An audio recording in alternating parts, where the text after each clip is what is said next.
বাংলা পৃথিবীর সুপ্রাচীন সমৃদ্ধ একটি ভাষা। এই ভাষার রয়েছে অনেক মূল্যবান ঐতিহ্য ও নিদর্শন। ঈশ্বরচন্দ্র বিদ্যাসাগর, মাইকেল মধুসূদন দত্ত, সাধক লালন শাহ, রবীন্দ্রনাথ ঠাকুর, কাজী নজরুল ইসলাম, সুকান্ত ভট্টাচার্য, বেগম রোকেয়া, জীবনানন্দ দাশ, জসীমউদ্দিন সহ অসংখ্য মনীষীর স্পর্শে সমৃদ্ধ বাংলা ভাষা।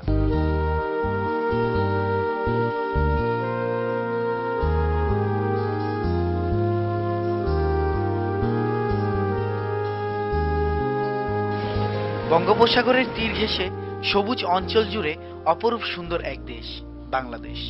আবহমান কাল থেকে এই মাটিতে মানুষ তার অধিকার প্রতিষ্ঠায় সোচ্চার। তারা বিদেশি শাসন শোষণে নির্যাতিত হয়েছে বারবার, কিন্তু মাথা নত করেনি কোনোদিন। স্বাধিকার আদায়ের দীর্ঘ ধারাবাহিকতায় আসে 1947 সাল। ভারত বিভাগের পর স্বাধীন পাকিস্তান রাষ্ট্রের জন্ম হয়েও বাঙালি তার অধিকার থেকে বঞ্চিতই রয়ে যায়। প্রথম আঘাত আসে ভাষার উপর।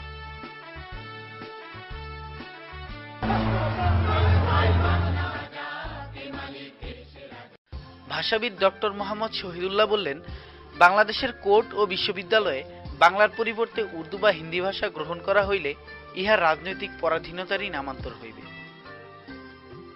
তৎকালীন গণপরিষদ সদস্য ধীরেন্দ্রনাথ দত্ত প্রস্তাব দিলেন, বাংলাকে গণপরিষদের ভাষা হিসেবে অন্তর্ভুক্ত করা হোক, কিন্তু বাঙালির সকল যুক্তি অকার্যকর করা হলো। 1948-এর 11 মার্চ সারা দেশে পালিত হলো প্রথম রাষ্ট্রভাষা দিবস।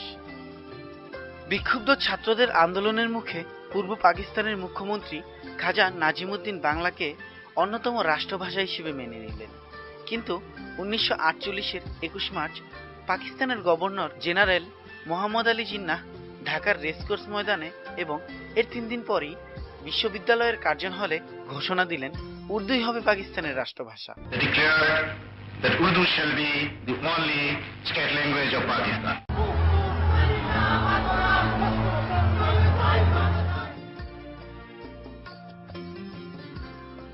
পাকিস্তানিরা সিদ্ধান্ত নিয়েছিল বাঙালিকে মাথা উঁচু করে দাঁড়াতে দেবে না। আরবি হরফে বাংলা প্রচলনের প্রচারণা চালানো হয়। 1952-এর 26 জানুয়ারি প্রধানমন্ত্রী হয়ে খাজা নাজিমুদ্দিন দম্ভের সাথে ঘোষণা দিলেন, একমাত্র উর্দুই হবে দেশের রাষ্ট্রভাষা। 31 জানুয়ারি প্রতিবাদী ছাত্রনেতারা রাষ্ট্রভাষা সংগ্রাম পরিষদ গঠন করে দীর্ঘ কর্মসূচি ঘোষণা করেন। 20 ফেব্রুয়ারি থেকে 144 ধারা জারি করা হয়। স্বৈরশাসকদের আইন অমান্য করে 21 ফেব্রুয়ারি ছাত্ররা বিশ্ববিদ্যালয়ের আমতলায় জড়ো হন। রাষ্ট্রভাষা বাংলা চাই, এই স্লোগানে তারা খণ্ড খণ্ড হয়ে নেমে আসে রাজপথে। পূর্ব পাকিস্তানের মুখ্যমন্ত্রী নুরুল আমিনের নির্দেশে ছাত্রদের মিছিলে গুলি চালানো হয়।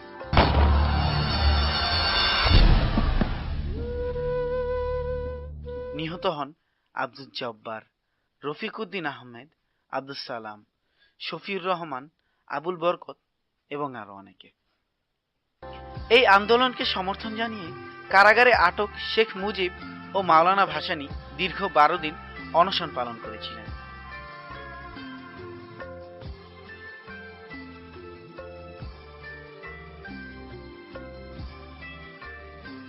অমর 21-এর স্মৃতির স্মারক আমাদের শহীদ মিনার।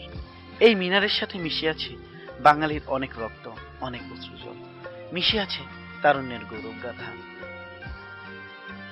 1952-এর 21 ফেব্রুয়ারিতে মাতৃভাষার দাবিতে নিহত ছাত্রদের স্মরণে নির্মিত প্রথম শহীদ মিনারটি স্বৈর শাসকদের নির্দেশে 26 ফেব্রুয়ারি ভেঙে গুড়িয়ে দেওয়া হয়েছিল।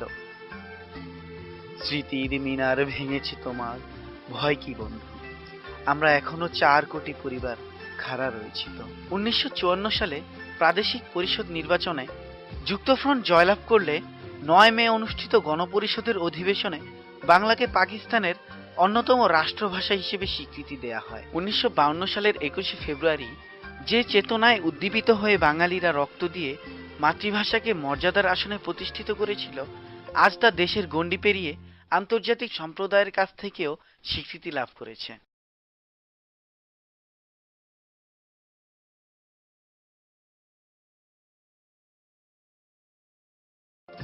21 ফেব্রুয়ারি আজ শুধু একটি আন্দোলনের নাম নয়, এক অহংকারের প্রতীক।